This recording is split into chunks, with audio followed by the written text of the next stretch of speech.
Pois é, Espério. A vida nos oferece momentos significativos. Ela é riquíssima.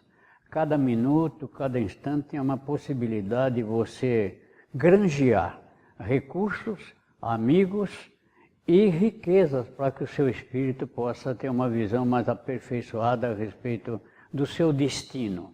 Não existe destino predeterminado, destino no sentido evolutivo, a busca da perfeição. Tudo bem? Como é que vai você? Tudo bem, Éder. Estou feliz porque estamos começando mais um programa Espaço Interativo, né, da ADE, Associação dos Divulgadores do Espiritismo de São Paulo, através da TV Web Luz. E é óbvio que esse momento nós sempre aguardamos, quando chega o momento de participarmos do programa, exatamente porque nos dá a oportunidade de um aprendizado, como você mesmo disse, tirar todo o proveito da nossa vida. Perfeito. Por que surgiu na nossa cabeça como comunicadores, já que nós temos uma experiência no rádio, você, eu e a equipe, de tentar passar o conhecimento espírita, que é um conhecimento difícil. Para a cultura do homem na atualidade, é muito difícil entender aquilo que ele tem que conceber apenas como uma possibilidade até imaginária, muitas vezes, porque não é o nosso mundo, é falar do mundo espiritual, das coisas que acontecem do lado de lá, do lado que a gente não vê. Por que você acha que nós estamos preocupados em simplificar, em popularizar as ideias espíritas? Porque, na realidade, nos traz uma filosofia, e uma filosofia muito oportuna, no sentido de estarmos aproveitando um aprendizado das experiências da vida que nós temos, sejam elas boas ou ruins. E, naturalmente, essas experiências irão somar no acervo do nosso espírito. E, consequentemente, nós podemos até ensejar que, no processo da reencarnação, encontramos um verdadeiro objetivo no renascimento. Falando em reencarnação e renascimento, significa que a gente morre, passa para o lado de lá, essa é a concepção espírita. Nem todas as religiões concebem desse jeito. Tem algumas filosofias que diz que você desaparece.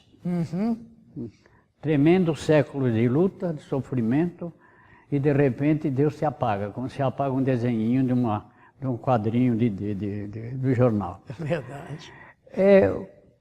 Consola a gente, pelo menos, a possibilidade, dá uma esperança. A reencarnação oferece para nós uma convicção de que há uma justiça divina estabelecendo os norteamentos para as nossas vidas. Exatamente. Neste processo, nós percebemos que há tudo uma preparação para que o espírito possa retornar à vida corporal. Essa preparação ela é fantástica. Exatamente por quê? Porque é uma preparação e muitas vezes, quase sempre, com exceção de alguns espíritos que ainda não têm condições, mas há uma participação efetiva dos espíritos neste processo. Retornar à vida corporal, vamos traduzir isso melhor? Você, por exemplo... Retornar significa que você já esteve. Sim, então você renasce. Não nasce simplesmente.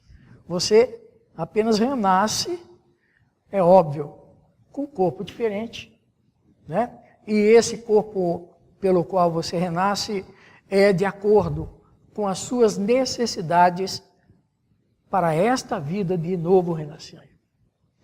Então você me coloca uma coisa bem interessante, quer dizer, para desencarnar, evidentemente você não precisa pedir para alguém avisar se vem ou não, ela vem, não é? É um determinismo absoluto. Então renascer dentro de uma lei universal também é um determinismo? Olha, na realidade não significa um determinismo, né?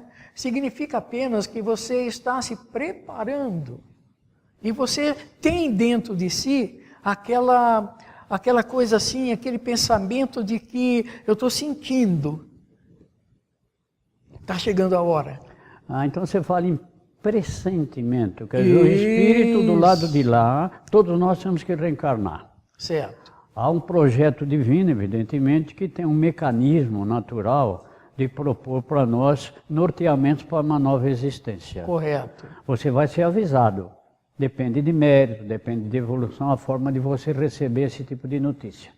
Mas a mesa administrativa da espiritualidade vai estar te esperando para dizer, escuta, chegou a hora. Você vai chegar lá. Esse pressentimento, você acha que o espírito tem antes dele conceber a ideia de que vai reencarnar?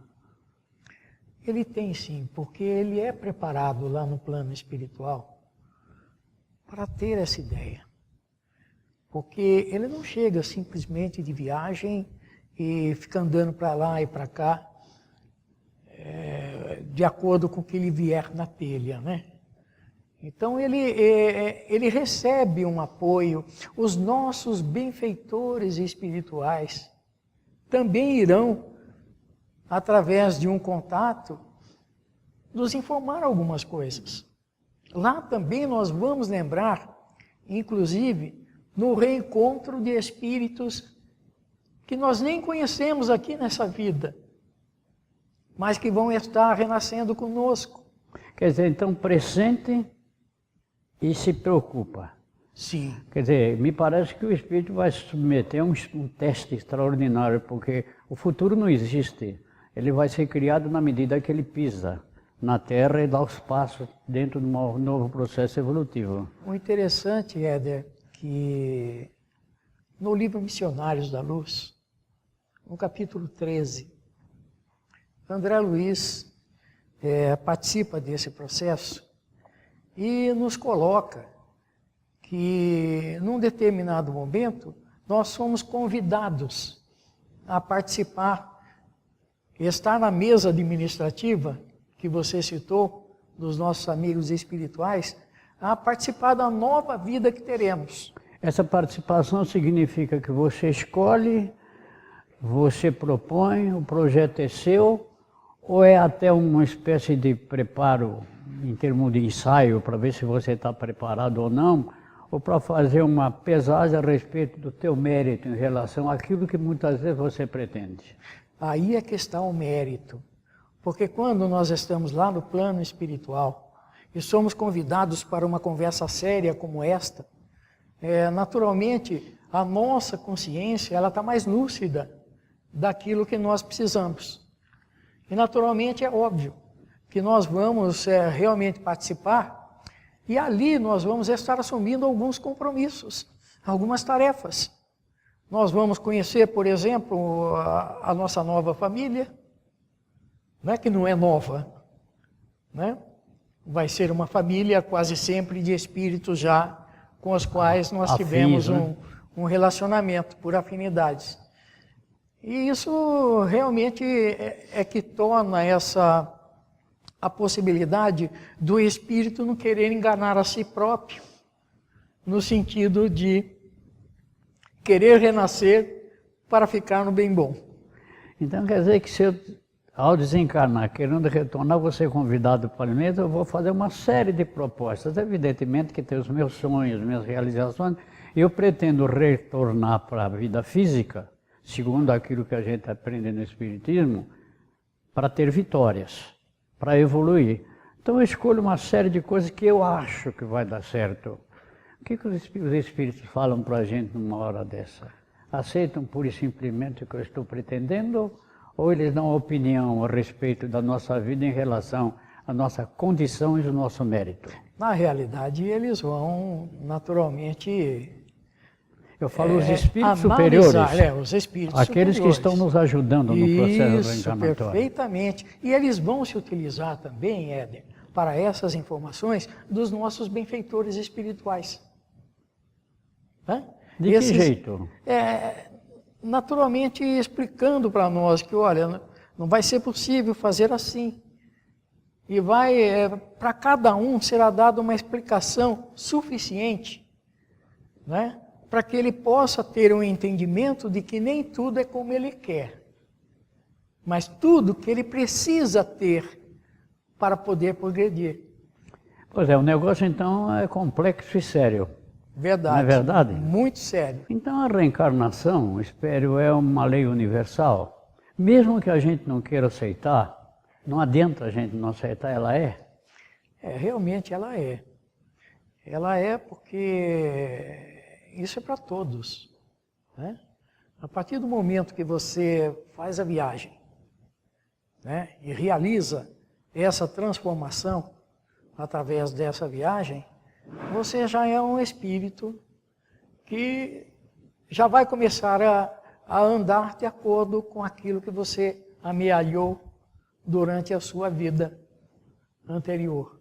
A partir daí, então, nós vamos ter uma assistência especial dos espíritos amigos, do nosso anjo da guarda, vai estar ali nos orientando. E, naturalmente, nesse processo do retorno à vida corporal, quando eu citei que nós assumimos alguns compromissos, é óbvio que quando aqui nós aportamos, né, pelas portas do renascimento, a gente não se lembra. Né? O esquecimento eu exatamente perguntar para você, não é uma entrevista, mas perguntar no papo que nós estamos fazendo. Então o esquecimento do espírito é uma dádiva. Ele tem uma somatória em termos de experiência vivenciada nas reencarnações anteriores. Aí ele nasce, evidentemente, num corpinho pequeno, através do nascimento natural aqui na Terra, e durante um certo tempo, parece que ele esqueceu todo o passado. Como é que paulatinamente ele retoma o conhecimento desse passado para ter o livre-arbítrio para poder movimentar os seus passos na busca de um novo projeto, ou no cumprimento do seu projeto? Aí, naturalmente, Éder, vai precisar realmente da ação do espírito, ou da alma que já está aí reencarnada. E aí que ele vai começar a trocar as experiências e, dentro dessas experiências, aquilo que está guardado dentro do espírito vai surgindo. Não é? E, naturalmente, isso acontece conosco. Quantas e quantas vezes nós tomamos e realizamos algumas atitudes pelas quais, nessa vida, nós não nos lembramos que aprendemos, mas, de repente, se encaixa dentro de uma nossa necessidade. Então é uma dádiva, né? É verdade, é uma dádiva. É uma dádiva. oferta da espiritualidade, das leis universais, no sentido de possibilitar o esquecimento nosso no momento da reencarnação, quando a gente vai obter um novo corpo como instrumento efetivo para o desenvolvimento do nosso espírito. E além disso, nós somos assim, pessoas que queremos tudo para agora, para ontem, e nós não aguardamos um tempo sequer. Eu estou dizendo isso exatamente para poder referendar que, muitas vezes, como é que nós vamos descobrir que uma pessoa com as quais nos relacionamos numa vida passada, ela está conosco e que a nossa maior responsabilidade e o nosso compromisso assumido é exatamente tentar modificar uma relação amorosa, numa relação desamorosa, numa relação amorosa. É exatamente prestando atenção e agindo no sentido de observar quais são aquilo, as energias que são trocadas entre nós. Então quer dizer que o plano espiritual já, de pronto, ele faz uma abordagem, uma demonstração efetiva de que a vida lhe será um processo de risco, em todos os sentidos. Porque você vai realizar no futuro um sonho que você está desenvolvendo agora, naquele momento da sua reencarnação. E o plano espiritual, então, possibilita a você a ideia de você começar a entender que você vai reencarnar e retomar relacionamentos com novas pessoas, exatamente para aprender que você vai ter que aprender, eu repito, aprender com a convivência com essas pessoas. Perfeitamente. Através da convivência é que você começa a experienciar tudo aquilo que é necessário para que você possa estar trocando, de repente, aquela atmosfera de energias que não são boas. O esquecimento do passado é fabuloso, porque imagina uma mãe, quando a criança nasce, ela olha para aquela criança com um amor tão grande. Já pensou se ela se lembrasse que aquela pessoa, que aquela criança que ela está embalando é o espírito de fulano de tal ou de fulana de tal que lhe fez mal em outra vida? É bom, essa é a teoria espírita, mas é bom em cada caso estabelecer uma medida não particularizada, porque senão se fantasia muito. É verdade. Mas se cria muita imaginação. Todo mundo que fala em reencarnação inventa um monte de coisa. Nós não estamos lá, não sabemos. Não dá para ver como é que a coisa acontece. Sabe-se que vai acontecer. Os recursos disponíveis para a reencarnação são dispostos pela sabedoria divina e tem o controle, evidentemente, e o auxílio na organização da nossa vida, ou na reorganização do nosso novo projeto, pelos espíritos superiores ou não. É verdade. E é uma coisa interessante que esses espíritos superiores, a providência divina, nos dá exatamente tudo aquilo que nós precisamos para poder interagir com as pessoas com as quais vamos estar nos relacionando nesta vida. E o que significa isso? Significa que nós temos uma sensibilidade toda única de perceber, quando encontramos uma pessoa, que a gente não bate bem com ela. Primeira vez que a gente vê a pessoa, mas, sabe, é aquela coisa assim, você não vai com a cara da pessoa. Você não a conhece, ela nunca lhe fez mal nessa vida, mas há aquela troca de energias que não são boas. E o que a gente faz nesse momento? A gente quer se separar. Né? Aí o livro dos Espíritos traz um complemento importante para depois a gente, já vivendo nessa nova reencarnação, entender que existe simpatia e antipatia. Ela é fruto, naturalmente, da forma do outro conceber aquilo que está na sua frente. Mas que a gente só aprende quando não tiver nem simpatia e nem antipatia. Tem amor e carinho por aquele nosso semelhante. Perfeitamente. Sem nenhuma predisposição para aceitar ou não aquilo que ele é. São as diferenças que nós temos que enfrentar nas reencarnações. Talvez daí a grande dificuldade que nós temos, exatamente pelo não entendimento, de compartilhar com pessoas em nossa família que a gente acha que é a nossa pedra do sapato. Né? Então, e ela também pode achar que nós somos a pedra do sapato dela. A reciprocidade é um direito que lhe cabe. É o outro lado da medalha. Né? Naturalmente, isso traz para a gente condições de saber que nós temos todo o processo desenvolvido pela providência divina e pela espiritualidade para, através da misericórdia de Deus, de crescer. Então a vida, como nós estamos comentando, me parece que é um privilégio, não? Não é um inconveniente. A reencarnação é a possibilidade de nós conquistarmos os verdadeiros e efetivos valores da alma, né? Da imortalidade. É isso? Realmente. Quando você conquista todo esse processo e tem um entendimento de reflexão para isso, você acaba se sintonizando com você mesmo. É o que falta a gente fazer. A verdade é essa. Para conhecer o Espiritismo tem que estudar bastante, evidentemente, e cada vez mais entender que ele propõe para nós o processo de vida. Nós reencarnamos para continuar aprendendo. E reaprendendo, a gente vai evoluindo cada vez mais. Queremos agradecer o carinho daqueles que estão nos assistindo, aqueles companheiros que estão nos ajudando aqui na técnica, e encaminhe as suas perguntas para nós. Nós responderemos depois. Um grande abraço e até a próxima.